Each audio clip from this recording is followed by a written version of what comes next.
I grew up kind of in the Mexican projects there in Houston, Texas, a place called Denver Harbor, drawn back to uh, my Hispanic side of the family. A lot of them were in the gangs and things like that, and I actually kind of fell into the gang with them, the Texas Syndicate, and got into some legal trouble.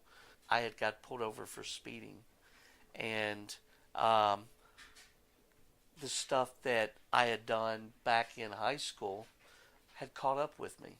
I went to the Texas Penitentiary. 3 years later, I got out, and I just never looked back. I always used that as a guide, because I've had some of the guys talk about in here. They're like, um, I, with felonies, you can't do anything. I had woke up and looked over at my wife, and she was miserable, and I was miserable. I was about to lose my family. We were about to lose the house, another house. And for the first time in my life, everything that I had tried had just crumbled and failed. But for the first time in my life, I was willing to just listen to something else. And so I had made an appointment to go talk to a local pastor. He picked up the Bible and he started talking to me about the Bible. Through the Bible and through good mentorship and just having some positive role models, turned my life around. Besides Jesus Christ and the Bible, this house has helped that. Myself and a local pastor here in town, a guy, Walter Phillips, started talking to me about just coming hanging out and just kind of mentoring some of the guys and really just being a good, productive role model. I really started building a relationship up with the gentleman and really seeing what all they do. It really inspired me to want to do more myself.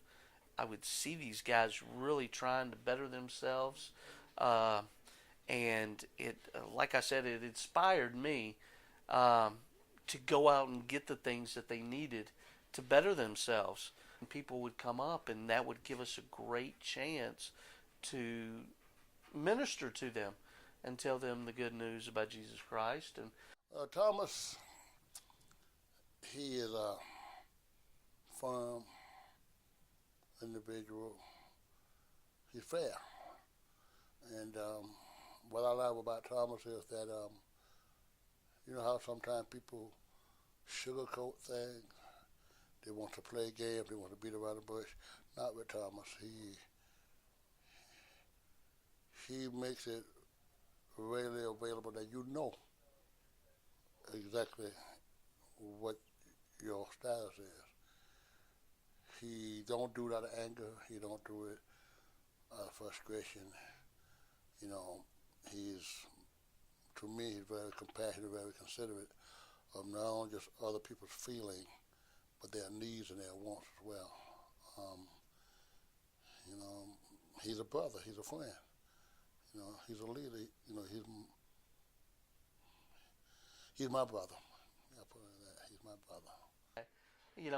I can easily look out here and look to these guys and go, wow, you know, I've got it easy. And it's really made me dig uh, harder in my faith to really be able to um,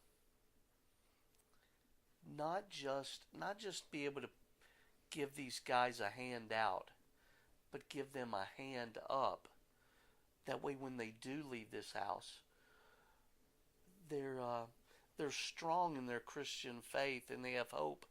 But more than anything, we've given them some life skills to go out and be a productive citizen